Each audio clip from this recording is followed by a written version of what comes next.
Good afternoon, everyone. My name is Mike DiGiacomo. I'm the U.S. Attorney here for the Western District of New York. Today, Brandon Washington, 41, was sentenced before Judge Geraci to 262 months. And for those of you who are familiar, Brandon Washington was a notorious narcotics distributor here in the Rochester area, especially during the year 2022. He was sentenced today based upon his plea of guilty to distributing 100 kilograms or more of marijuana and possessing a firearm in furtherance of those crimes. Brandon Washington is an individual who, again, operated a large-scale marijuana distribution network here in the Rochester area that sold marijuana from various drug houses throughout the Rochester area. Some of those houses are on St. Paul Street or 6th Street during this time frame. And what happens is when you're in the narcotics business, you need protection and you need enforcement. And Brandon Washington made sure he had those steps and made sure it was done. But what happens is in that type of business, the narcotics business, there's always a rival gang or someone else. And so there was a rival gang. And as a result, Washington and his rival gang began a feud. It was a very violent feud during the summer of 2022. And as a result, there was a significant increase in violence throughout the city of Rochester. And tragically, in the summer of 2022, 2 Rochester police officers were shot in the line of duty while undertaking an investigation into these individuals. Tragically, one of those officers was killed, Anthony Mazurkowitz. And at that point in time, my office became involved in the case. And the message is that when my office became involved in this case, and Doug Gregory, who's standing to my right, and Sean Eldridge, who's somewhere up here, here he is, they were the 2 forces from my office that got involved. And they got involved because this was a gang war going back and forth. And what they did, and what I'm proud to stand here today, is to say that these individuals who are noted on those charts to my right, to your left, are all the individuals from the rival gangs that my office charged and convicted as a result of this. But my office doesn't get involved and have the success that we have without the collaboration between our federal, state, and local law enforcement partners. And so as a result of this cooperation over this span, we were able to dismantle 2 operations that were feuding and having a rivalry that caused havoc throughout the city of Rochester. And so because of that joint working relationship that we have with our federal, state, and local partners, we were able to work hand in hand to dismantle this organization. And today, Mr. Washington faced the day of reckoning and was sentenced to 262 months in prison. Quite a long period of time for someone involved in this. And so as a result, we dismantled this. We're not going to say that we've cured the Rochester drug problem, but we did take 1 brick out of the building. So with that, I ask and open it up for questions, if anybody has any questions with respect to today's sentencing. I want to quickly talk about the charge that was dropped during the guilty plea, right, which would have altered how many months the defendant would have served in prison? There was several charges dismissed. Obviously, if you were in court, the defendant pled to 2 counts of the indictment. When you come and fashion a plea, there's various things you take into consideration. And you heard the judge say that originally, had he been convicted of the 2 counts, he was looking at 180 months. Doug and the team were able to get that number to 262 months. So at any case, when you go to trial, it's like any other case in my office has. Every time you go to trial, there's litigation risks, and you balance that against what a plea you can come up with. Mr. Washington, Brandon Washington apologized in court. Do you accept that apology? Doug has the most familiarity with that, so I'll turn it over to Doug.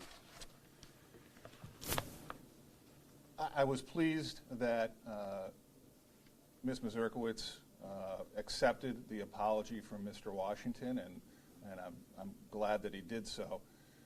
However, today when he spoke, he also indicated that while he was a marijuana trafficker, he had essentially nothing to do with the violence, that he was not behind the violence, and I think he even said something along the lines that he doesn't believe in violence in settling matters or in firearms.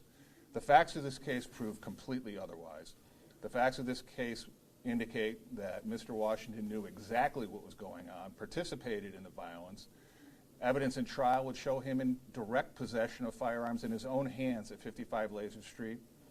The videos that we had came from the home surveillance systems showed members of the conspiracy bringing firearms from his residence, the side door of his residence, walking directly across the street and putting it in their stash out at 52 Laser Street.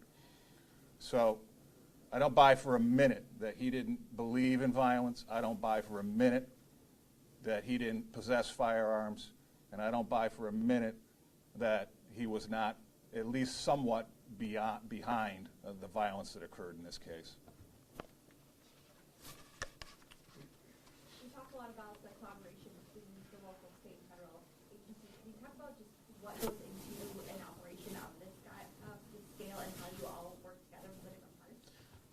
I mean, the collaboration between the U.S. Attorney's Office and our federal, state, and local partners, it starts off with there's meetings on a regular basis, there's brainstorming sessions, and so you look at a variety of things. Can I tell you there's one clear-cut playbook? There's not. But what it is when you have open lines of communication and you look at who can bring the most to the table to dismantle an organization like this, there's no egos. It's all about the mission and accomplishing the mission.